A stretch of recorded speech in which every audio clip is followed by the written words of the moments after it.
My name is Christopher Corinthian, Sr. I was born in Hollywood, Florida, and I grew up in the city of Lithonia, Georgia, which is the east side of Metro Atlanta. I chose Savannah State because actually I did not choose Savannah State University. I can go back to when I was in high school. I graduated from a high school in Stone Mountain, Georgia, Stevenson High School. And I was in the cafeteria eating lunch one day, and there was a recruiter that was, there was a free application fee, and she was like, hey, why don't you come and apply to Savannah State? I was like, no, I'm not coming to Savannah State. And once I got down here, I made some connections, met some friends, and I just started making some key contacts and realizing very quickly that I wanted to be here and that I could flourish, not just as a grown African-American man, but as a student, and learning more about my culture. Things that I wasn't even fully understanding about who I was as an African-American male in America. And my wife Angela, my freshman year, the end of my freshman year, we were in the Wesleyan Gospel Choir together.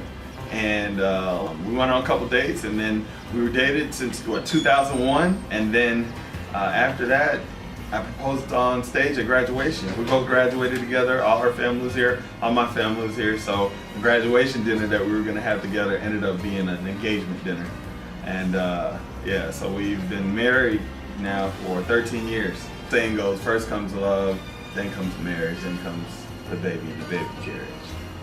And that's what happened. We were married for 4 years, and then we're like, hey, let's go and have a child. You know, we wanted to travel some, experience just us two together for a while, and then we're like, all right, let's go ahead and have a child. A couple years later, you know, fast forwarding over some, you know, things that he wasn't progressing toward, and then we finally got the official diagnosis of autism. And then we accepted it, because that was the toughest thing. No parent ever wants to hear that their child has additional challenges on top of what is already out there for them in the world.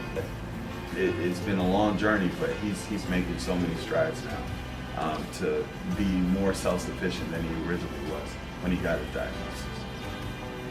Currently, I am the director of the mentoring department, which is also called the Right Choice Initiative. Wright, W-R-I-G-H-T, named after Major Richard R. Wright, Sr., the first and founding president of Savannah State University.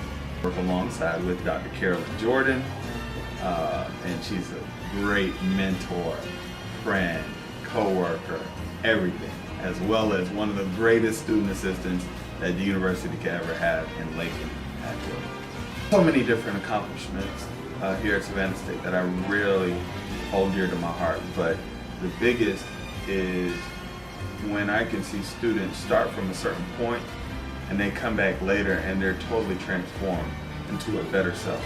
They come back and, or Mr. Corinthian, I don't know how I could have made it through XYZ if it wasn't for your help and guidance. To make some sort of impact on the lives of those I come in contact with has been the greatest impact. This was a great interview. And this is the end of the interview.